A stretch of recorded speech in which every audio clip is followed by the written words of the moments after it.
Bismillahirrahmanirrahim and Assalamu alaikum students. Lecture number 5, subject Mathematics, class 9th A, General Group. Today we will start chapter number 5, Ratio, Proportion, Inheritance and Partnership. Ratio, it is the comparison of two numbers or quantities.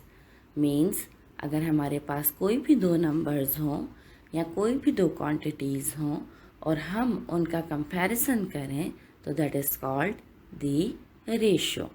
For example, if the price of one book is ₹4 and that of other is ₹3, then the ratio between the price is 4:3.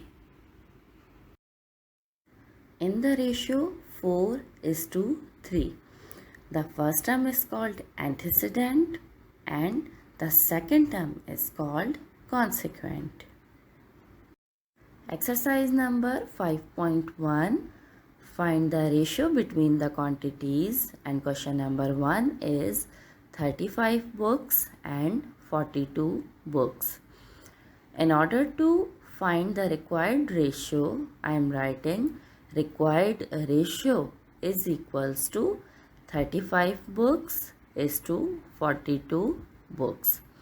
अब इसे simplify करने के लिए dividing by 7 and I am writing 7 5s are 35 and 7 6s are 42 और इन दोनों के in between sign of ratio that is colon और जिसे हम मैथ्स में S2 कहते हैं.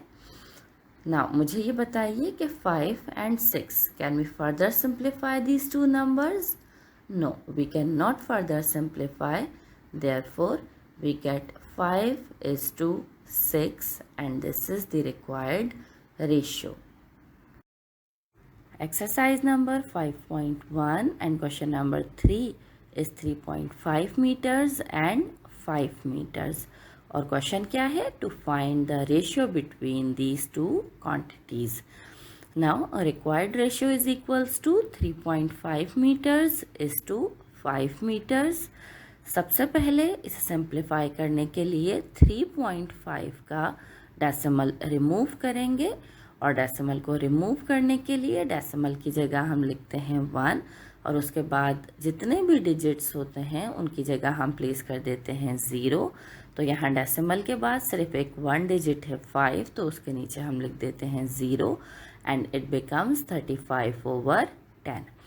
Now multiplying by 10, I am writing multiply by 10 for the first term और जो हमारे पास सेकेंड टर्म ऑफ रेशियो है कॉन्सिक्वेंट उसके साथ भी हम क्या लिख रहे हैं? Multiply by 10. Here 10 and 10 cancelled each other and we have only 35 is to 5 multiply by 10 is equals to 50. अब हमारे पास आ गया 35:50. इसे कैंसिल करने के लिए dividing by 5 and I am writing 5 7s are 35 and 5 10s are 50. अब आंसर हमारे पास क्या आ गया? 7:10. मुझे ये बताइए कि can we further simplify 7 and 10? No. अब क्योंकि ये फर्दर सिंप्लीफाई नहीं हो सकते, therefore we get 7:10 and it is the required ratio. Exercise number 5.1 and question number 6 is 2 whole 1/2 and 3 whole 3/4 और हमें फाइंड करना है रेशियो बिटवीन दी क्वांटिटीज़. तो देखिए यहाँ हमें क्या गिवन है? हमें यहाँ पर मिक्स्ड फ्रैक्शन गिवन है और इसे सिंप्लीफाई करने के लिए सबसे पहले इसे कन्वर्ट करेंगे इनटू इम्प्रॉपर फ्रैक्शन में. तो I am writing required ratio is equals to, इसको इम्प्रॉपर में कन्वर्ट करने के लिए डिनोमिनेटर को पहले मल्टीप्लाई करेंगे with the whole number. 2 2s are 4 and plus 1 of numerator, it becomes 5/10. 2। सही, सबको याद रहेगा जब हम मिक्स फ्रैक्शन को इम्प्रॉपर में कन्वर्ट करते हैं तो सबसे पहले डिनोमिनेटर को होल नंबर से मल्टीप्लाई करते हैं और जो भी आंसर आता है उसमें न्यूमरेटर को ऐड कर देते हैं। सेकंड टर्म देखिए और सेकंड फ्रैक्शन को देखिए। 4 multiply by 3, 4 3s are 12 and 12 plus 3 is equals to 15 and over 4। तो रिक्वायर्ड रेशियो में सबसे पहले हमने लिखा 5/2 is to 15/4। Here the LCM of 2 and 4 is 4 और I am multiplying by 4 which is the LCM of 2 and 4। 2 and 4 दोनों का denominator है दोनों फ्रैक्शंस का और हम इसके LCM से क्या कर रहे हैं, दोनों फ्रैक्शंस को मल्टीप्लाई कर रहे हैं। So I am writing 5/2 multiplied by 4 and then 15/4 multiplied by 4। सबसे पहले देखिए 2 1s are 2 and 2 2s are 4 और नेक्स्ट देखिए 4 and 4 कैंसल्ड ईच अदर। अब क्या करेंगे, 5 को 2 से मल्टीप्लाई करेंगे तो it becomes 5 2s are 10 is to 15। जो हमारे पास अब आंसर आया इट इज़ 10 is to 15 और इसे फर्दर सिंप्लीफाई करने के लिए हम डिवाइड कर देते हैं बाय 5 और आई am writing 5 2s are 10 and 5 3s are 15। Now I get 2 is to 3 which is the simplified and required ratio between these two quantities। Exercise number 5.1 and question number 7 is Hamid spent rupees 13.50 out of an income of rupees 20 and Iqbal spent rupees 18 out of an income of rupees 32. Who spent more with regard to his income? हमारे पास यहाँ पर 2 persons दिए हुए हैं, Hamid and Iqbal, और Hamid 13.50 spend कर रहा है जबकि उसकी इनकम कितनी है ₹20 और इकबाल स्पेंड कर रहा है 18 जबकि उसकी इनकम कितनी है 32। हमें ये बताना है कि दोनों में से कौन ज़्यादा अमाउंट स्पेंड करता है। Now to solve this question, first finding ratio between the expenditure and the income of Hameed. हम सबसे पहले हमीद का रेशियो फाइंड कर रहे हैं। किस चीज़ का ratio, expenditure and the income के, वो कितना अमाउंट जो है वो उसका एक्सपेंस कितना है, वो कितना अमाउंट खर्च कर रहा है अपनी इनकम में से, and it is equals to 13.50 is to 20। Income है उसकी 20 और वो स्पेंड कितना करता है 13.50। जो अमाउंट वो स्पेंड करता है that is called its expenditure, यानी जो अमाउंट वो स्पेंड करता है वो उसके अखराजात या एक्सपेंडिचर कहलाते हैं। तो सबसे पहले 13.50 का डेसिमल रिमूव करते हैं और it becomes 1350/100। In place of decimal write down 1 and then zeros after the digits present decimal। तो 2 डिजिट्स थे, हमने 2 ज़ीरोज़ यहाँ पर क्या कर दिए, ऐड कर दिए। 0 and 0 कैंसल्ड और अब बचा हमारे पास 135/10। तो सबसे पहले क्या करते हैं, मल्टीप्लाइंग बाय द 10 और 10 से मल्टीप्लाई करवाने पर 10 and 10 कैंसल्ड और I get only 135 is to 20 multiplied by 10 is equals to 200 और dividing by 5 we get 27 means 5 27s are 135 and 5 40s are 200। Finally the ratio which I get is equals to 27 is to 40। अब हम find करेंगे ratio between the expenditure and the income of Iqbal and it is equals to 18 is to 32। Iqbal का expense कितना था 18 और उसकी income कितनी थी 32. Dividing by 2, we have 2 9s are 18 and 2 16s are 32. तो हमारे पास रेशो कितना आ गया 9:16 और इसको हम फर्दर सिंप्लीफाई नहीं कर सकते. अब आई एम राइटिंग हमीद और इकबाल. हमीद का रेशो है हमारे पास 27:40 यानी इसको हम लिख सकते हैं 27/40 और इकबाल का रेशो है 9/16. In order to simplify the ratio of Hamid or Iqbal, find out the LCM of 40 and 16. और जब हमने 40 और 16 का LCM फाइंड किया तो इट इज़ इक्वल्स टू 80. यानी LCM का आंसर कितना आया 80.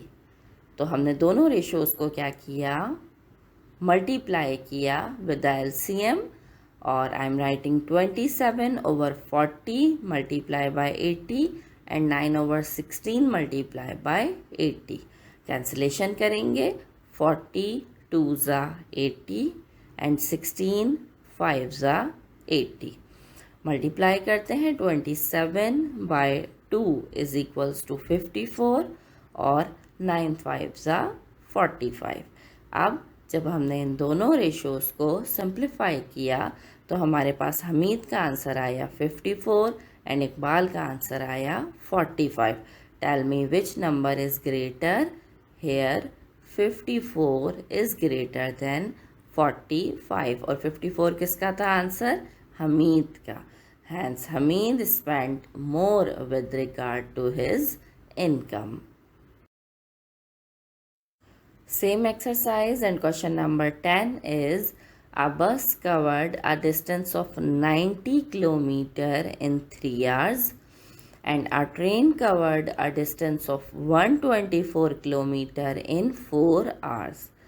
Find the ratio between the speed of bus and the train. इस क्वेश्चन को सॉल्व करने के लिए सबसे पहले स्पीड फाइंड कर लेते हैं बस की भी और ट्रेन की भी. तो speed is equals to distance over time. Speed of the bus is equals to 90/3 is equals to 30 kilometre per hour. जो बस थी वो कितना डिस्टेंस कवर कर रही थी 90 किलोमीटर का डिस्टेंस कवर कर रही थी 3 आवर्स में. तो दोनों को डिवाइड करके हमने क्या फाइंड कर ली स्पीड ऑफ द बस.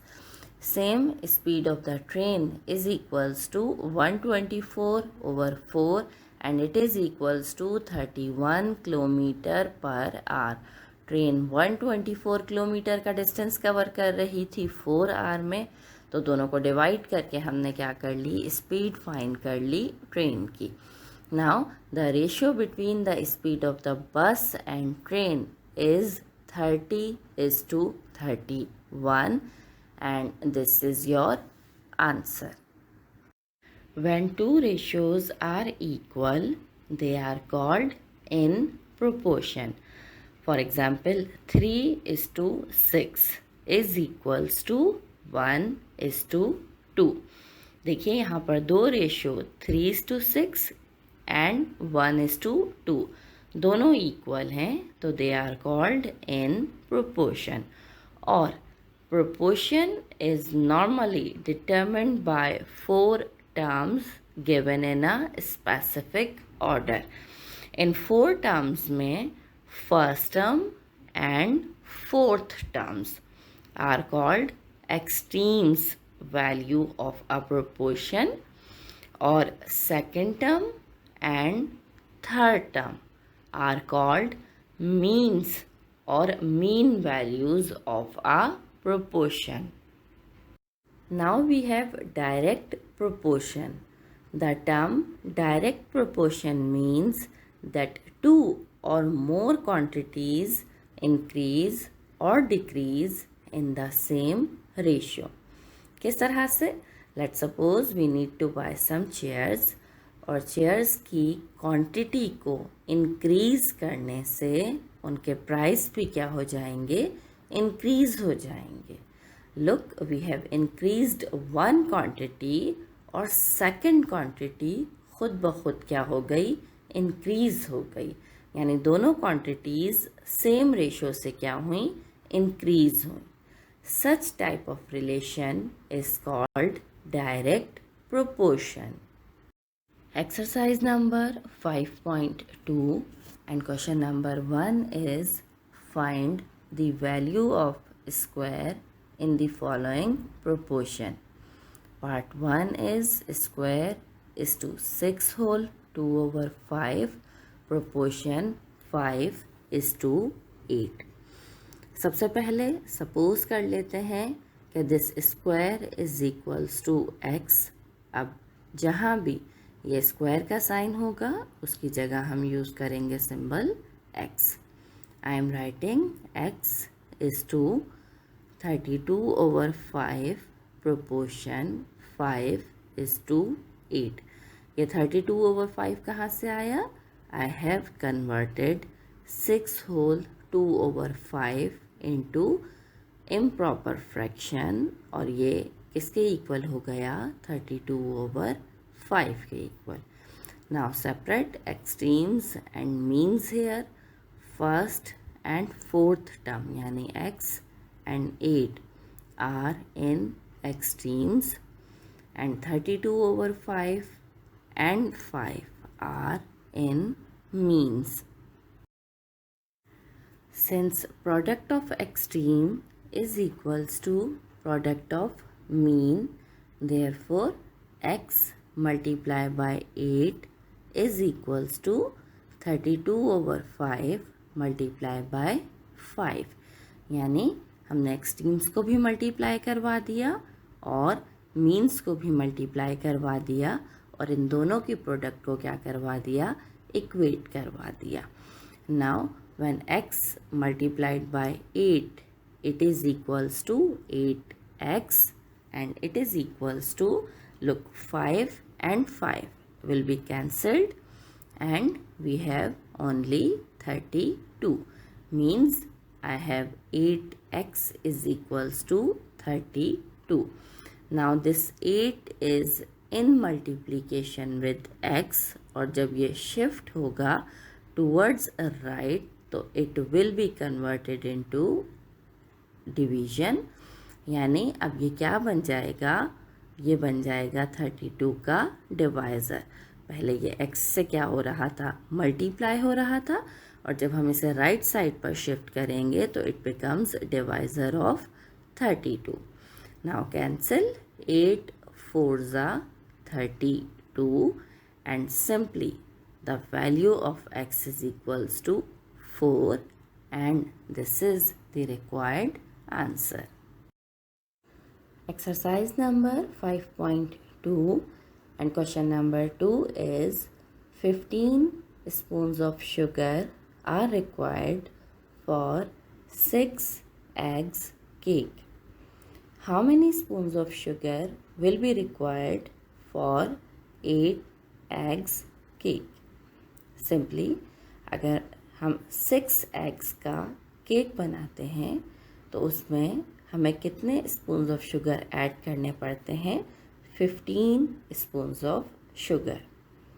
अब लेट्स सपोज हमें थोड़ा सा कंपैरेटिवली बड़ा केक बनाना है, यानी हम 8 एग्स का केक बना रहे हैं.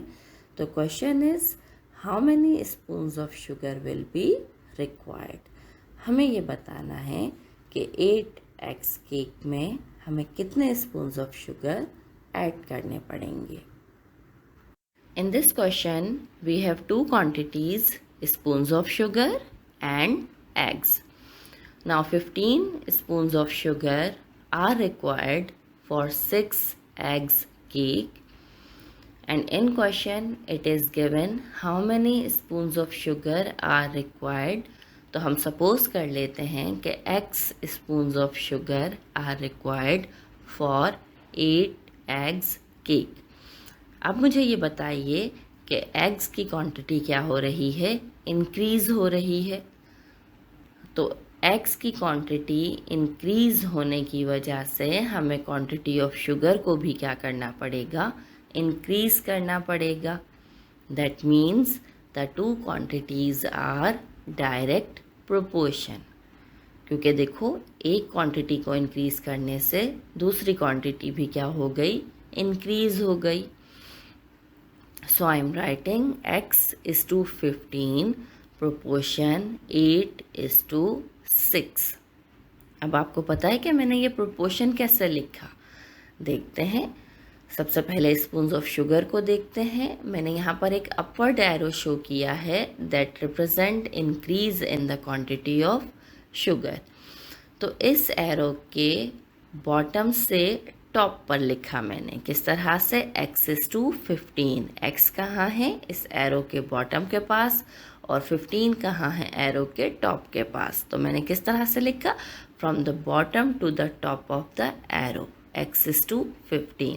सेकेंडली मैंने अगर क्वांटिटी ऑफ x की तरफ आप देखें तो लिखा 8 is to 6, again from the bottom to the top of the arrow. और इन दोनों के बीच में हमने क्या इंसर्ट कर दिया, sign of proportion. Since product of extreme is equals to product of mean, therefore x multiply by 6 is equals to 15 multiply by 8. This implies 6x is equals to 120. Now 6 is in multiplication with x, और जब ये right side पर shift होगा तो it become divisor of 120. Again it implies x is equals to, after cancellation, 6 20s are 120, and we have x is equals to 20. Hence 20 spoons of sugar are required for 8 eggs cake, and this is the required answer. Exercise number 5.2 and question number 6 is the price of 12 kg of rice is rupees 45. How much rice can be bought for rupees 56.25? Again, in this question we have two quantities. कौन कौन सी, एक है quantity of rice और second one is the price of rice. First हमें given था कि 12 kg of rice की price कितनी है, 45. How much rice can be bought, तो हम सपोज कर लेते हैं कि x kg rice can be bought for rupees 56.25. अब मुझे ये बताइए कि पहले हम 12 kg राइस परचेज कर रहे थे 45 में, और क्वेश्चन में हमसे पूछा है कि हम 56.25 रुपीज़ में कितनी क्वांटिटी राइस की परचेज़ कर सकते हैं. तो मुझे ये बताइए कि हमारे पास प्राइस जो है वो अब इंक्रीज़ हो गई है. पहले 45 रुपीज़ के हम राइस बाय कर रहे थे, और अब हमारे पास प्राइस इंक्रीज़ होकर कितने हो गए हैं, 56 हो गए. तो मुझे ये बताइए कि अगर अमाउंट ज़्यादा होगा तो हम राइस की ज़्यादा क्वांटिटी भी क्या कर सकते हैं, बाय कर सकते हैं, है ना. ज़्यादा अमाउंट में ज़्यादा क्वांटिटी बाय की जा सकती है. इसका मतलब कि अगर हम प्राइस को इंक्रीज़ करते हैं तो उससे क्वांटिटी ऑफ राइस भी क्या हो जाएगी, इंक्रीज़ हो जाएगी. और क्योंकि दोनों क्वांटिटीज़ इंक्रीज़ हो रही हैं, therefore it is direct proportion.